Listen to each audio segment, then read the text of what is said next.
बिस्मिल्लाहिर्रहमानिर्रहीम। एक दफ़ा किसी गांव की एक बुढ़िया किसी ज़रूरत से शहर जा रही थी।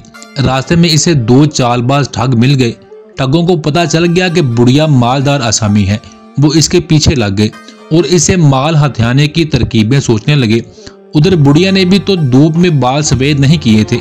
वो इन ठगों से खबरदार होकर अपने रास्ते पर चलती गई।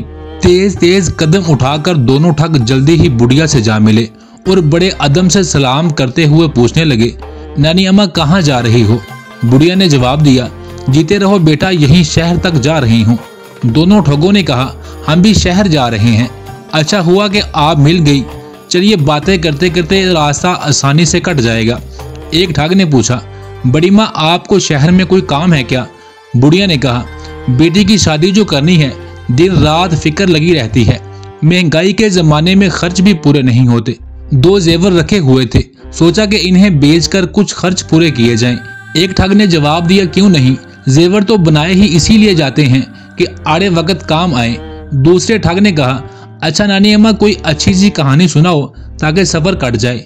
बुढ़िया ने कहा, बात तो ठीक है, लेकिन इस वक्त मुझे कोई अच्छी कहानी याद नहीं आ रही।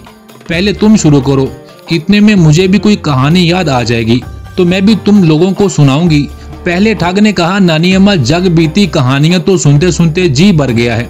इस वक्त मैं आपको एक आप बीती सुनाता हूँ, लेकिन अगर आपने इस वाकया को झूठ समझा तो आपको अपना एक जेवर हमें देना होगा। बुढ़िया जो कि पहले ही खबरदार हो चुकी थी, ये सुनकर ठगों की नीयत को और भी अच्छी तरह भाप गई। सोचने लगी कि मकार ख्वाह कितनी ही शराफत क्यों ना दिखाए, इनसे गाफिल न रहना चाहिए। फिर जरा होशियार होकर बोली, हाँ बेटा, अगर वाकया सच्चा हुआ तो मैं इसे झूठ क्यों समझूंगी। खैर मुझे तुम्हारी बात मंजूर है, तुम अपनी कहानी सुनाना शुरू करो। किसी तरह रास्ता तो कटे। ठग आप बीती सुनाने लगा, मेरे बचपन का वाकया है कि इसी तरह मैं एक गली में जा रहा था। रास्ते में लकड़ी की एक गेंद पड़ी मिल गई। जो ही मैंने इसे ठोकर मारी, जादू की वो गेंद फट गई और एक जिन इसमें से निकलकर आसमान की तरफ उड़ने लगा। वो ऊंचे ही ऊंचे उड़ता जा रहा था। मैं टिकटिकी बांधे इसे देखता रहा। फिर यकायक वो मेरी आंखों से ओझल हो गया। आसमान से निगाह हटाकर मैंने जमीन पर पड़ी गेंद की तरफ देखा तो वही जिन फटी हुई गेंद के पास खड़ा था। जो ही मैंने जिन की तरफ देखा, वो आंखों के रास्ते मेरे जिस्म में समाने लगा। जिन का मेरे अंदर समाना था कि मैं भी अपने अंदर उड़ने की ताकत महसूस करने लगा और कुछ ही देर बाद मैं खुद भी आसमान की बुलंदियों पर उड़ रहा था। उड़ते उड़ते मेरी मुठभेड़ एक अकाब से हो गई। अकाब ने एक ही झपट्टे में मेरी दोनों आंखें निकाल ली और चूंचे मार मार कर मुझे एक समंदर में गिरा दिया। अभी ठग ये कहानी सुना रहा था कि कहानी के असर का अंदाजा लगाने के लिए ठग ने पूछा, क्यों नानी अम्मा, मैं झूठ तो नहीं बक रहा? बुढ़िया ने कहा, मुझे यकीन है बेटा, तुम भला झूठ क्यों बोलने लगे? जिंदगी में इंसान को ऐसे ही वाकयात से गुजरना पड़ता है। तुम बिल्कुल सच कह रहे हो। हाँ, आगे कहो कि समंदर में से तुम जिंदा कैसे बच निकले? ठग ने अपनी कहानी फिर से शुरू करते हुए कहा, जैसे ही मैं समंदर में गिरा, मुझे ऐसा महसूस होने लगा कि मेरा कद बढ़ने लगा है। एहसास की ये मंजिल अभी शुरू ही हुई थी कि एक बहुत बड़ी मछली अपना खौफनाक मुंह खोले मेरी तरफ बढ़ने लगी और दूसरे ही लम्हे इसने मुझे निगल लिया। इत्तेफाक से जल्द ही वो मछली एक माहीगीर के जाल में जा फंसी। माहीगीर इतनी बड़ी मछली पाकर बहुत खुश हुआ। इसी दिन शहर के कोतवाल के यहाँ एक शानदार दावत का इंतजाम किया जा रहा था और इसी दावत के लिए मछली फराहम करने का काम इसी माहीगीर को सौंपा गया था। माहीगीर ने इस मछली को जिंदा ही अपने रेड़े पर लादा और कोतवाल के यहाँ पहुँच गया। इस कदर उम्दा और बड़ी मछली देखकर कोतवाल ने माहीगीर को डेरो इनाम दिया और इसी वक्त बावर्ची को बुला के हुक्म दिया कि मछली को अच्छी तरह साफ करके ऐसा लजीज पकाया जाए कि मेहमान मुद्दतों इस दावत का मजा याद रखें।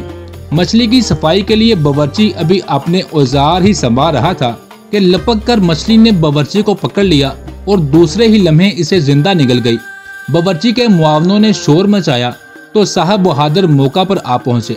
साहब ने फौरन एक जर्राह को बुलाकर सारी हकीकत बयान करते हुए कहा कि मछली का पेट आहिस्ता आहिस्ता इस एहतियात से चाक किया जाए कि बावर्ची सही सलामत बाहर निकल आए। जब मछली का पेट चाक किया गया तो बावर्ची के साथ मैं भी सही सलामत बाहर निकल आया। अचंभे की बात तो ये थी کہ میری آنکھیں بھی بالکل ٹھیک ہو چکی تھی۔ اب تو میں بھی دعوت کے انتظام کی ساری چہل پہل اپنی آنکھوں سے دیکھ رہا تھا۔ باورچی کے ساتھ مجھے بھی دیکھ کر لوگ بہت حیران ہوئے کہ مچھلی کے پیٹ میں جا کر باورچی 1 سے 2 کیسے ہو گیا۔ میری آپ بیتی سن کر صاحب بہادر بہت خوش ہوئے۔ انہوں نے مجھے پہننے کے لیے اچھے اچھے کپڑے دیے اور اس دعوت میں بھی شریک ہونے کو کہا۔ اس دن سے شہر کا کوتوال نہ مجھے اچھی طرح جاننے لگا بلکہ میری بہت عزت بھی کرتا ہے۔ ٹھگ کی آپ بیتی سن کر بڑھیا نے بہت بے نیازی سے کہا، بیٹا تم تو بہت بہادر نکلے، مشکل کا مقابلہ بڑی ہمت سے کیا۔ تمہاری ہمت اور حوصلے کی جتنی بھی داد دی جائے وہ کم ہے۔ بڑھیا کی بات سن کر ٹھگ سر پیٹنے لگا۔ وہ سمجھتے تھے کہ بڑھیا اس بات کو جھوٹ سمجھے گی اور اس طرح ہم بڑھیا کا زیور ہتھیا لیں گے۔ اپنی اس پریشانی کو چھپاتے ہوئے دونوں ٹھگ بولے، دادی اماں اب آپ ہی کوئی اچھی سی کہانی سنائیں جو سچی ہونے کے ساتھ ساتھ دلچسپ بھی ہو۔ بڑھیا نے جواب دیتے ہوئے کہا، سچ کا بول بالا جھوٹے کا منہ کالا۔ زندگی بھر کبھی جھوٹ نہیں بولا تو بڑھاپے میں جھوٹ بول کر اپنی عاقبت خراب کیوں کروں گی؟ لیکن اگر تم نے میری بات کو جھوٹ سمجھا تو میں بھی تم دونوں سے 100 روپے وصول کروں گی۔ اس امید کے ساتھ کہ بڑھیا کی کہانی سننے کے بعد ایک بار پھر انہیں بڑھیا کو پھانسنے کا موقع مل جائے گا، ٹھگوں نے ایک زبان ہو کر کہا کہ ہمیں منظور ہے دادی ماں۔ بڑھیا نے اپنی آپ بیتی سنانی شروع کی۔ میرا باپ ایک کسان تھا۔ میرے باپ نے جب میری شادی کی تو جہیز میں مجھے بیلوں کی ایک جوڑی بھی دی۔ بہت اچھی جوڑی تھی۔ دور دور کے گاؤں کے لوگ ان بیلوں کو دیکھنے آتے تھے۔ ایک بار کیا ہوا، باہر کھیتوں میں کام کرتے ہوئے یہ دونوں بیل آپس میں بھڑ گئے۔ ایک نے دوسرے بیل کے سر پر ایسا سینگ مارا کہ خاصا گہرا زخم ہو گیا۔ زخم اتنا گہرا تھا کہ بہت جگہوں سے علاج کروانے کے بعد بھی آرام نہ آیا۔ ایک دن نہ جانے کہاں سے ایک بنولا زخم میں جا گھسا۔ بہت کوشش کی مگر نہ نکلا۔ کچھ دنوں بعد وہاں پہ ایک پودا اگ آیا۔ بڑھتے بڑھتے وہ خاصا بڑا ہو گیا۔ اس میں کپاس کے ایسے ڈوڈے لگے کہ تمہیں کیا بتاؤں۔ ہم نے کپاس جمع کرنا شروع کر دی۔ اس طرح سے ہمارے پاس کافی کپاس جمع ہو گئی۔ اب تو اس انوکھے بیل کے چرچے اور بھی دور دور تک ہونے لگے اور اس بیل کو دیکھنے والے لوگوں کا تانتا لگنے لگا۔ اب تو ہم نے بھی بیل کو دیکھنے کے لیے چندے کے طور پر فی کس 4 آنے لگا دیے۔ سچ پوچھو تو اس بیل کی بدولت ہمارے تو دن ہی پھر گئے۔ اس بیل کے چندے کی بدولت ہمارے پاس خاصے پیسے جمع ہو گئے تو ہم نے کچھ عورتیں روئی بنانے پر لگا دی۔ ادھر عورتیں روئی بنا رہی تھی اور ادھر کچھ عورتیں چرخے پر لگا دی۔ اسی طرح کچھ لوگ ہماری ہی روئی کا کپڑا تیار کرنے پر مامور تھے، جنہوں نے بن بن کر کپڑوں کے انبار لگا دیے۔ ان کپڑوں میں خاص کر کھیس بہت ہی مشہور ہوئے۔ ایک دن جب کپڑوں کا حساب لگایا تو پتا چلا کہ ان میں سے 2 کھیس گم گئے ہیں۔ ہم نے بہت تلاش کیے مگر آج تک ان کھیسوں کا پتہ نہ چل سکا تھا۔ بیٹا اللہ جھوٹ نہ بلوائے، ان کھیسوں کا آج پتہ چل گیا ہے۔ وہ یہی کھیس ہیں جو تم دونوں نے اوڑھ رکھے ہیں۔ شرافت کا تقاضا یہی ہے کہ یہ دونوں کھیس مجھے واپس کر دو۔ بڑھیا کی یہ بات سن کر دونوں ٹھگ بہت پریشان ہوئے اور شرط ہارنے کے ڈر سے دونوں ٹھگوں نے اپنے اپنے کھیس بڑھیا کے حوالے کر دیے۔ بڑھیا نے دونوں کھیس سنبھالے اور کہانی جاری رکھتے ہوئے کہا، اور ہاں بیٹو، اسی کپاس کے ریشم سے مزدوروں نے ایسی ململ بھی تیار کی تھی جس کی بنی ہوئی پگڑیوں کو لوگ ہاتھوں ہاتھ لیتے تھے۔ لیکن یہاں بھی وہی ہوا، ململ کا ایک تھان گم ہو گیا۔ بہت تلاش کیا لیکن کہیں نہ ملا۔ لیکن اب میں دیکھ رہی ہوں کہ تم دونوں نے جو پگڑیاں باندھی ہوئی ہیں یہ یقیناً اسی ململ کی چوری شدہ تھان سے بنی ہوئی ہیں۔ پانسا پلٹتا دیکھ کر دونوں ٹھگ بہت گھبرائے کہ یہاں تو لینے کے دینے پڑ گئے کہ اب اگر وہ پگڑیاں بڑھیا کے حوالے نہیں کرتے تو وہ شرط کے مطابق ہار جائیں گے اور دونوں کو 100 روپے بڑھیا کو دینے پڑیں گے۔ خیر انہوں نے بلائی اسی میں سمجھی کہ پگڑیاں بھی بڑھیا کے حوالے کر دی جائیں۔ اب وہ شہر کے قریب پہنچ چکے تھے، یہ سوچ کر کہ اگر بڑھیا نے کہانی جاری رکھی کہ کہیں ایسا نہ ہو کہ بڑھیا ان کے کرتے اور دھوتیاں بھی کھلوا لے۔ ایک ٹھگ نے بات پلٹتے ہوئے کہا، نانی اماں آپ کی کہانی تو بہت دلچسپ اور سچی معلوم ہوتی ہے، لیکن ہمیں بھوک بہت لگ رہی ہے، کھانے کے لیے اگر کچھ لائی ہو تو ہمیں بھی دے دو۔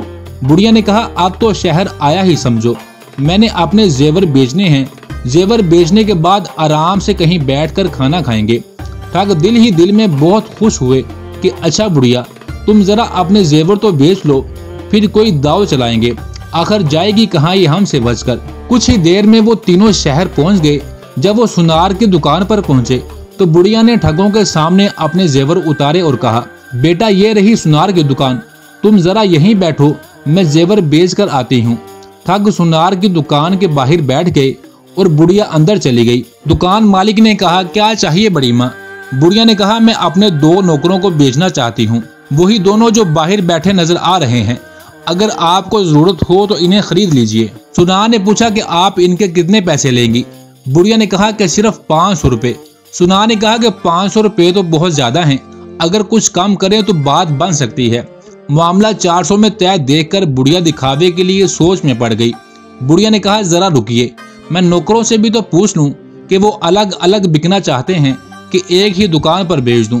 ये कहते हुए बुढ़िया ने बुलंद आवाज से कहा, ए बेटो, दोनों को अलग अलग बेचूं या दोनों को एक ही जगह फरोख्त कर दूं? ठगों ने समझा कि बुढ़िया जेवरों के बारे में बात कर रही है। इन्होंने वहीं बैठे बैठे कहा कि एक ही जगह फरोख्त कर दो, अलग अलग बेचने की जरूरत नहीं। ये सुनकर सुनार को भी तसल्ली हो गई कि सौदा नौकरों की मर्जी से तय हो रहा है। सुनार ने 400 रुपए बुढ़िया को थमा दिए। दोनों ठगों के दाम खड़े करने के बाद बुढ़िया दुकान से बाहर निकल गई। ठगों ने कहा, नानी अम्मा, भूख तो पहले ही लग रही है, अब तो खाने के साथ साथ मिठाई भी खाएंगे, जल्दी से हमारा मुंह मीठा करवा दीजिए। अब बुढ़िया ने जवाब दिया, बेटा घबराओ नहीं, तुम्हें खाना भी पेश किया जाएगा और मिठाई भी। बुढ़िया ने कहा, तुम यहीं ठहरो। जब बुढ़िया जाने लगी तो एक ठग ने कहा, नानी अम्मा, मिठाई जरा ज्यादा लाना। बुढ़िया ने कहा, तुम फिक्र मत करो। यही कहते कहते बुढ़िया आंखों से ओझल हो गई और ठग मिठाई के इंतजार में वहीं बैठे बैठे गप्पे हाँकते रहे। सुनार ने जब ये देखा कि कैसे नौकर हैं, बाहर बैठे बैठे बातें किए जा रहे हैं, सुनार ने इन्हें अंदर बुलाकर डांटना शुरू कर दिया। कुछ देर तो ठग चुपचाप सुनार की डांट सुनते रहे, लेकिन जब मामला समझ में आया तो सर पीटने लगे। जिंदगी में गालिबन ये पहला मौका था कि जब ठगों को महसूस हुआ कि वाकई कभी कभी शेर को सवा शेर मिल जाता है। प्यारे दोस्तों, आपको अगर कहानी पसंद आई तो वीडियो को लाइक करें, चैनल को सब्सक्राइब करें और बेल आइकन पर जरूर क्लिक करें। मिलते हैं नेक्स्ट वीडियो में, तब तक के लिए अल्लाह निगहबान।